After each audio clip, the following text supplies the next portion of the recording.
Canucks playoff hockey. Let's go. So welcome to the Sports Talk Line Network, where we talk sports 24/7, 365. I am your host, Joshua Griffith, and this is Point 5, the unnamed sports show but completely devoted to the Vancouver Canucks. It is Tuesday, August 11th, and this is episode 1.5. See what I did there? Get the play on words? No? Don't? I don't care. My show is called The Unnamed Sports Show.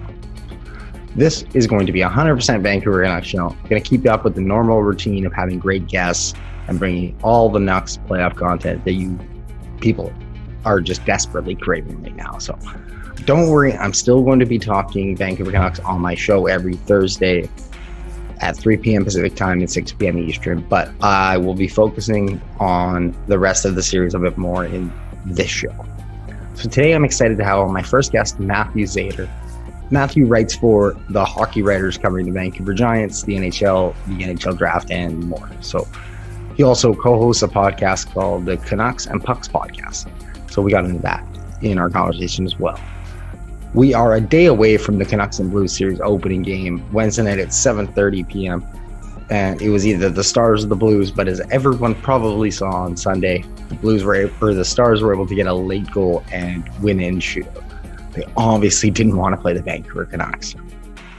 So that's enough of my rambling right now. Let's get right into the conversation with Matthew Zator of the Canucks And Pucks Podcast. So I am joined now by Matthew Zator, co-host of the Canucks And Pucks Podcast and writer for the Hockey Writers, covering the WHL, NHL, and tons more. Matthew, thank you for joining me today. First and foremost, I want to see how you're doing during these very strange times that we are in. I'm happy to be here. It's it's strange having hockey in August, but I mean, it's good. I mean, the hockey's been great actually, and I thought it was gonna be slow, but it's actually been pretty exciting from what I expected.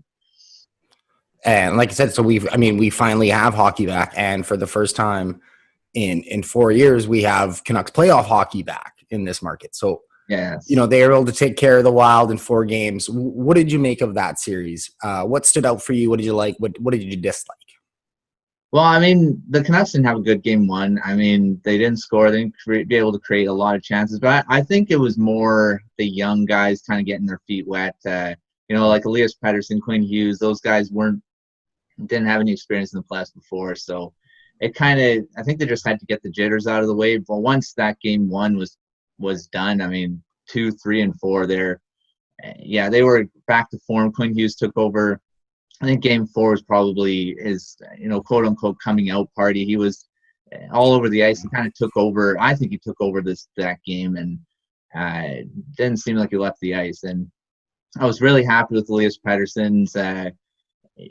He kind of adjusted himself, and he was, he doesn't back down either. He goes into the corners. He's fighting off guys that are much bigger than him. And, compared to, we thought maybe he would struggle because of the tight checking. He only had 1 goal in the series, but I mean, he was all over the place. I think he had a really good series, and going into the next one, I think he's going to be even better. Yeah, you mentioned too the elite play of Quinn Hughes. I don't know if you saw I think it was on Canucks Conversation. Harman Dial mentioned just that he's creating double the chances when he's on the ice that he's giving up every time. And he seems to be on the ice almost all the time. I think it was over 28 minutes in the final game there. So I wanted to ask your opinions on some of the moves line-wise. I mean, obviously, Travis Green had to make some out of necessity with the injuries to Gaudette and Ferland and to Tyler Toffoli. But I was just wondering, what do you think the ideal lineup for Vancouver is moving forward if they do have the services of Gaudette and Toffoli available for them? I think you keep the Lotto line together. I mean, game 1 they had Toffoli didn't play the whole game, but I mean, I think the Lotto line presents a lot more of a threat. They're a legitimate top line. They create so much on the ice. Toffoli does come back. I think you put him with Pearson and Horvat. I mean, Pearson and Toffoli have had previous chemistry in the past with the LA Kings, and they look really good together. And Travis Green really hasn't tried them at all.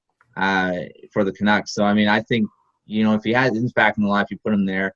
Gaudette, I think, brings a lot of speed. He struggled in game one, and then was taken out of the lineup. I think mostly because the fact that he's not very good at faceoffs.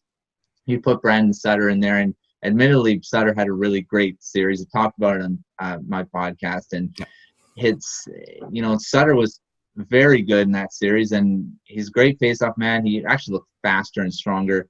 But I mean, if ultimately Gaudette is healthy now, I think you put him in the lineup because of the speed he brings, and Virtanen in there too. I mean, I think the Gaudette, Virtanen, Roussel third line is pretty good. And I don't know if Jay Beagle will be playing because of his hand injury. So if he's not ultimately ready to go, I think you put Sutter on that fourth line with Mott and McEwen, I think. But although Louis Eriksson had a really good series too. So, I mean, there's so many pieces that you can put in and out, and Eriksson kind of stabilized that second line, put aside that he's a high-priced forward. But I think he's still very useful to the team in the playoffs. Do you think that like winning the 3 games right in a row with the same lineup? I mean, obviously minus the Ulevy switch out in the third game, or in the fourth game. Do you think that will kind of sway Travis Green to go with the same thing?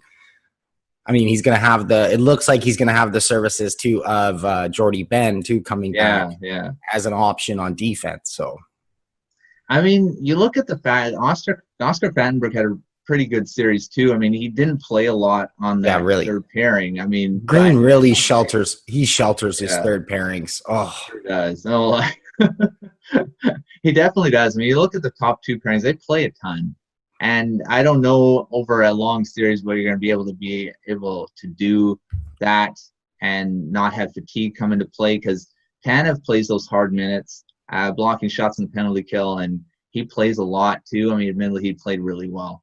But, I mean, you're going to need a guy that can play a bit more. I mean, Troy Stetcher can obviously get more minutes. But, yeah, I don't know. Jordy Ben didn't have a very good end of the season either. So it's toss of wits. And Ulevy, not sure you want to put him a lot more minutes than he did as well, even though he looked really good.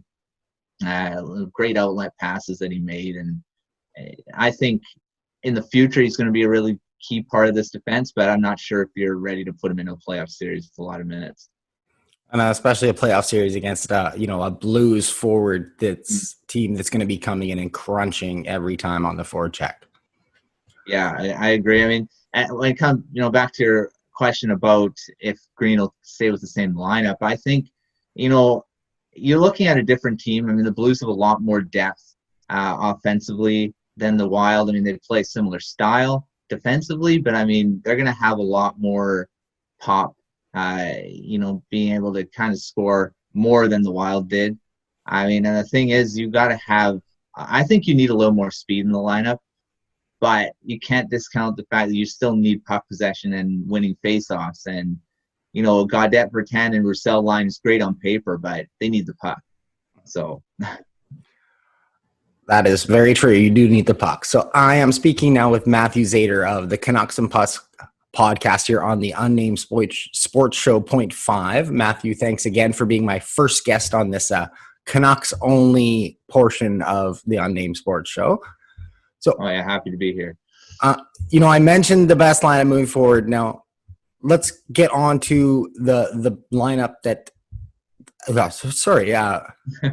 What am I? Let's get the lineup that they'll have to put up against the St. Louis Blues, because obviously it's going to be a different matchup. I'm not going to lie, I didn't watch any of the round robin games. No. None of them. There was so much other great hockey to watching. I agree. Yeah. With the actual play-in series games. I just kind of wanted to get your thoughts on what you thought of the NHL format, because I mean, now we're looking at the Canucks have had more rest than the St. Louis Blues going into this series, and the Blues finished the season 16 points ahead of them in the regular season standings and first in the Western Conference. So. I mean, the round robin, I think there was a lot of teams that didn't seem to take it too seriously, and the Blues were one of them.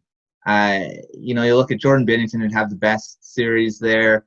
I mean, you look at a lot of those teams in that round robin, they didn't seem to. I said the Golden Knights, they played a really good round robin. It seemed like they wanted it. You look at teams in the East, they didn't seem to, like Boston dropped away from their first President's Trophy. You know, if they had finished the season, they would have been first, but they're not going into the playoffs. So I mean, it's weird because those games, it's like, you know, if they lose, whatever, we're still in the playoffs. We're still going to be playing games. Well, you look at the teams in the qualifying round; they all were playing playoff games a lot sooner, because if they lose, they're out. Mm-hmm. And I think that's going to come into play coming into this new, the playoffs here, because there's teams that are playing that intense playoff hockey. They've already played it for a couple weeks now, and are they going to be able to ratchet it up and say, oh, we can turn it on, but it's not that easy. We saw in the past with the Canucks when they won the President's Trophy months before, and they were just playing for, basically nothing, because they already had everything kind of buttoned down, and they didn't play very well in the first round, and sometimes even got kicked in the first round. So I think that's going to come into play. Yeah, you definitely see it in regular season sometimes when teams have things wrapped up ahead of times, and we might see it. Like, I mean, I could really, looking at all of the series, I want to keep it, of course, on Canucks, but looking at all of the series, I mean, I could see an upset in every single one of them. Yes.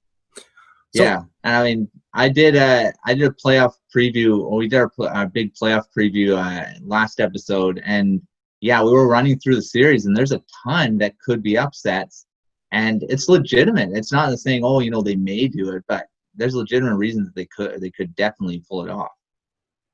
I listened to your guys' podcast last night with Clay Emu, and that was a great episode, actually.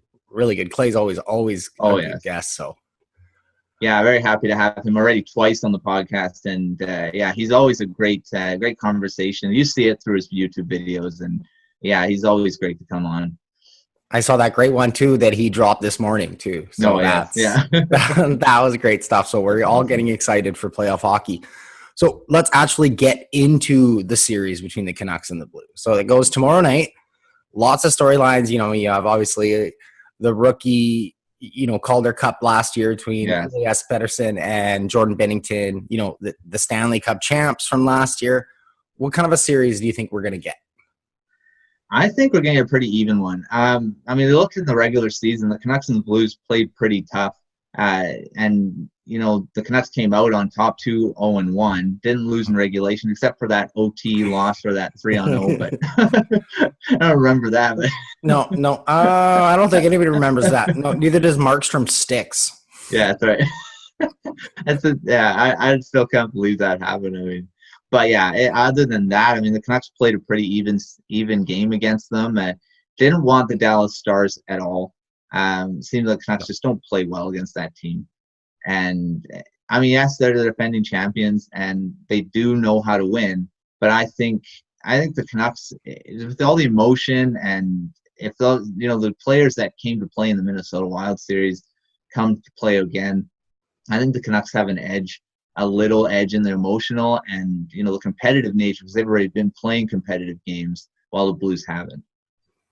Do you think like, something like the Stanley Cup run for the Blues last year, them being able to, like, we kind of mentioned it, being able to just turn it on at a switch. Obviously they know now that they're in, do or die mode. Are we going to see some high scoring games? You think it's going to be like, are the Blues going to try and push the physicality on the Canucks, do you think? Or maybe try and play more of a defensive shutdown role, which obviously didn't work for Minnesota? Yeah, I think, obviously teams look at video. They look at what didn't work for teams that kind of got taken out early. But, I mean, the Blues are a heavy team. They have a lot of big forwards, a lot of speed, and they can shut it down when needed. And Binnington, we saw in the playoffs last season that he can steal series, steal games. So, I mean, but the Canucks do have that speed and youth and enthusiasm that sometimes can't be matched, especially when it's already going. And you're already seeing Quinn Hughes be able to take over a game in a series, and I think he's going to be a big factor in this one too. If the Blues can't contain him, Yeah, it's going to be an interesting series. I think it's going, like I said, I think it's going to go 6 or 7 for sure, because it's an even series. I'm just writing an article for Hockey Writers on a preview on it. I'm looking at the different stats, and there's a lot of stats that are actually quite close. Defensively is the only thing that's really an advantage for the Blues. They have a huge advantage in the underlying stats for defense, but their offense is pretty much the same. Power play, they're 0.2 between each other in effectiveness. So, I mean, third and fourth overall in power play. So if it comes down to a special teams battle, it's going to come down to the penalty killing, because the power play is almost the same. Well, and their penalty killing was almost the same during the regular season, right? I mean, 16th for the Canucks and 18th for only being, 80.5% for the Canucks and 79.3% for the Blues. That actually worked perfectly into my next question, because I was going to ask you, if you think that the special teams is going to make a big difference, because we didn't really see it in the first series with Minnesota. I mean, obviously in that first game, and then there was a little bit, but for the amount of penalties that were called and the power play opportunities that each team had, nobody really took an opportunity to change the game with it.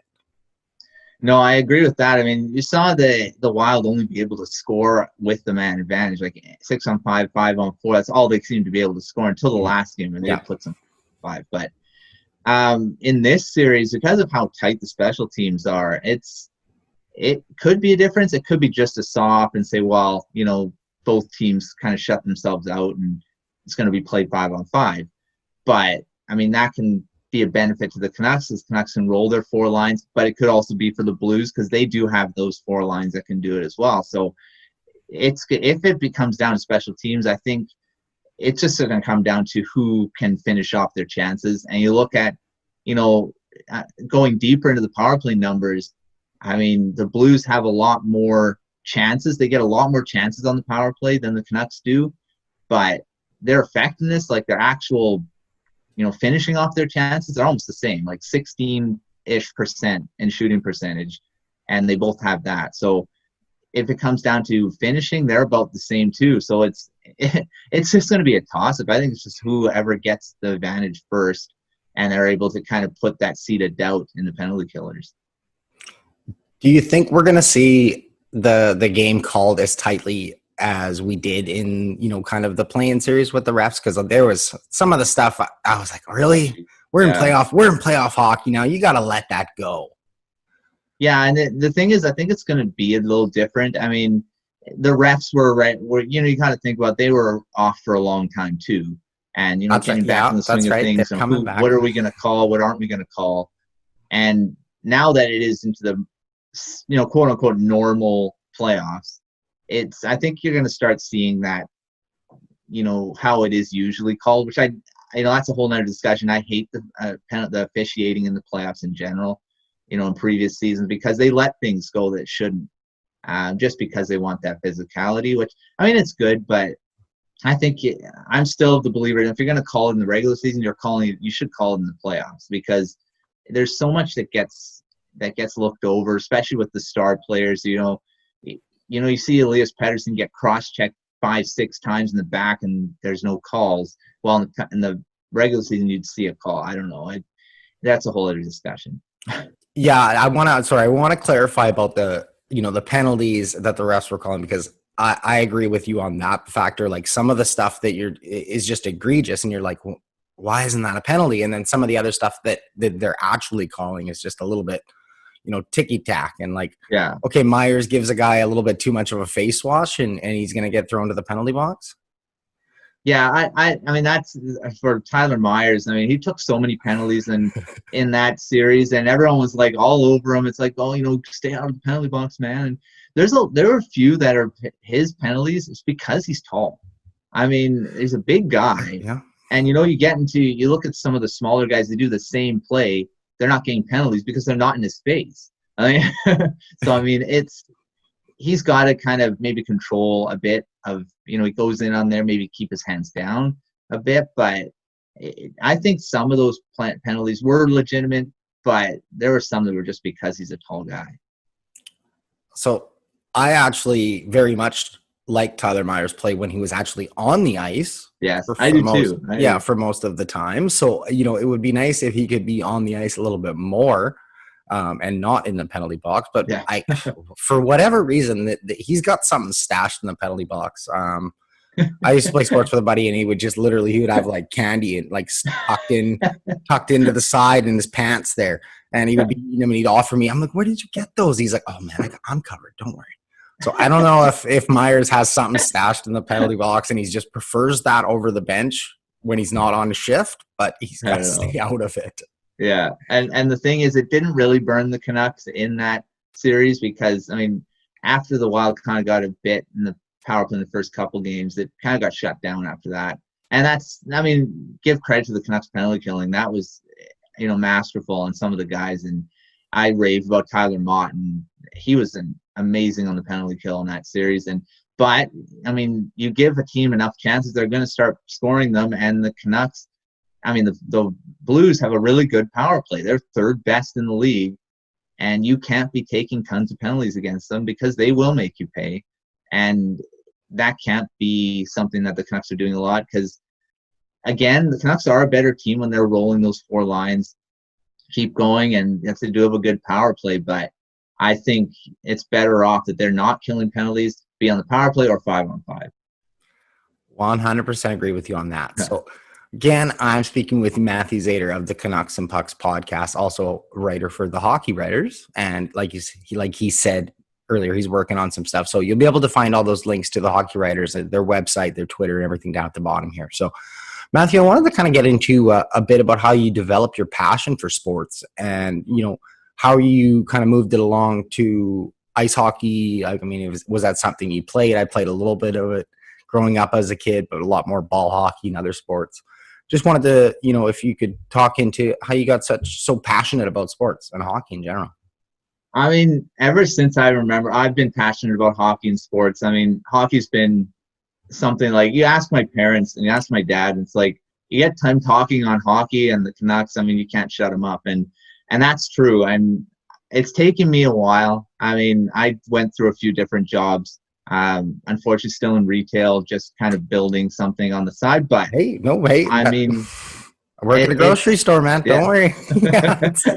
It's something, pays the bills, and the hours are good that I can do this and writing, podcasting, and it's great. And I've been doing it officially for a year now, and it's something I should have done way before, but of all the stuff I've done, it's all built towards this. And, I've taken, in the past, I was going to pre-teaching, and that helped my confidence in, speaking publicly. And this has gotten me a little more comfortable with this and, organization, all that stuff. It's all come to, build up to what I'm doing now. And hockey's been something I've wanted to do in a career, for a long time. And this is a building blocks, and Hockey Writers has been phenomenal for my development, and the guys over there, it's amazing. And the guys I've met at Canuck Way, and, Chris Faber on, Canuck Army, he was instrumental in me starting a podcast as well. So I shout out to him. And David Quadrelli was huge for Canuck Way for, he's my editor over there before I moved on to Hockey Writers. And he was amazing to, as a, someone that's helped me out too. So it's a lot of people to thank for where I am today, but and it's been amazing overall. And eventually I want this to be a full-time job, but that's down the road. But I'm happy where I am right now. Well, that's fantastic to hear. And you sound like you sound like me, where it's a Saturday night hockey night in Canada. It was you're plunked here on the couch. Yes. Now that was the night for the next from 4, because my dad's a big Leafs fan. So it would start at 4:00 and go all the way till 10:30. Yeah, it's amazing, especially with the amount of hockey right now. How many games are today? It's like starting at noon, you're watching like boom, boom, boom, and there'll be results. There'll be results when this comes out. There'll be series. We'll be talking about other series when this comes out. So yeah, you're the co-host of the podcast Canucks and Pucks with Aiden Batley and Dan Cybeck. I'm sorry if I butchered his name. No, you're good on both. So that's okay. Good. Canucks and Pucks Podcast. Go. It's Canucks and Pucks Podcast. I started it on my own. Just getting guests over, some interesting guests, and I didn't want to just do it by myself because it's like talking to them into a mic, and it's kind of uncomfortable for me. I'm not the biggest with doing it solo, so I'm like, I'll get some guests, and then I had Aiden on as a guest, and it was like, well, we really kind of connect, and I asked him, it's like, you want to be on co-host with me? And he's like, overall, I can't do it all the time, but lately he's been doing it almost every time. So he came on officially, and it's been awesome. And then I had Dan on again as a guest, and with Aiden and I, and he has such a good personality, and he talks the game so well, and he has got a lot of great insights, and we all mesh well together, and yes. It's been really good so far. Yes, I like I mentioned that I caught up on your latest episode last night, and I've caught up on some of the other ones, and you do have a very nice mesh going on where you guys all seem to have a nice a spot to talk. See, that I couldn't find any host that I wanted to give any of that spot to, so I wanted it all, so that's why I just do my show by myself.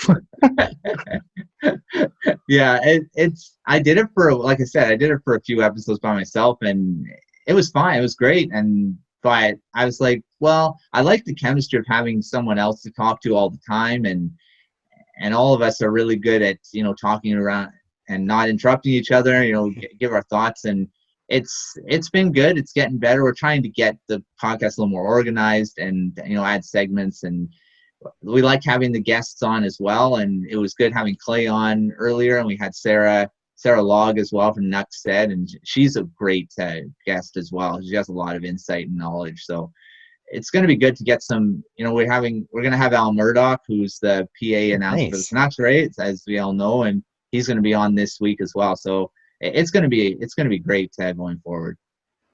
That sounds awesome. So I was just gonna, you kind of mentioned it a bit, but what are you guys working on right now, and what can we kind of expect from the Canucks and Pucks podcast going forward, and just from you for the hockey writers? I guess you kind of already mentioned it, but please plug yourself again before we wrap up. So for Canucks and Pucks, we're growing. We're not. If you look at the stats of the listeners, it's not huge, but you got to start somewhere, and as we get our word out. Canucks and Pucks, we'll be getting some great guests on. Like I said, Al Murdoch is going to be coming on probably this week, where we'll be doing post-game analysis after every Canuck game with at least one of my co-hosts, depending on time. But we're going to have post-game. Well, it's going to be good. And we have some other guests, like we're trying to get Sat Shaw on the podcast as well. And we'll be getting some great guests going forward, and trying to get some new segments. And we're happy to have anyone that's even on Canucks Twitter, DM me, DM Canucks Pucks at Canucks Pucks at Twitter. DM us. We'd love to have you on the podcast. So, and then for hockey writers, I've got an article almost done. It's probably going to be released later today. Is analysis of the matchup of the Canucks and Blues, a little bit of a deep dive into the different advanced stats and stuff like that of how they match up. So look forward to that. And I've got other stuff on the go as well. I've got so many articles that are not completed. I want to get those all done. So got a prospect spotlight on Jet Wu as well coming down. Nice. Excited for that. So everybody can make sure to check all that stuff out. So Matthew, thank you for joining me here on the inaugural and first episode of the Unnamed Sports Show 0.5. I'm in trouble saying it's almost like a tongue twister for myself. So I hope you have a great day and enjoy the Canucks game tomorrow night. Oh, I definitely will. You too. Cheers. So I want to thank my guest today, Matthew Zator. Like I mentioned, co-host of the Canucks and Pucks podcast. I'm writer for the Hockey Writers.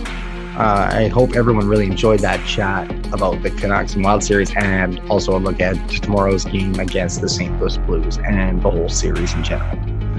Make sure that you tune into the normal Unnamed Sports Show on Thursday at 3 p.m. Pacific time. I will go live as always. And this week, I'm really excited to be joined by Vic Nazar from Sportsnet 360 and Nadia Lloyd, who is the designer behind some of the amazing Black Lives Matter masks that you have probably seen on some of the Toronto Raptors players and their coach, Nick Nurse. So make sure to like and subscribe to Sports Talk, my YouTube channel, for all your Canucks and sports needs. And for the next episode of the Unnamed Sports Show 0.5, we will have to wait and see, because like I said, we're just going to be pumping them out fast and furious. So for the Sports Talk Line Network, I have been your host, Joshua Griffith, and remember to love Canucks hockey and sports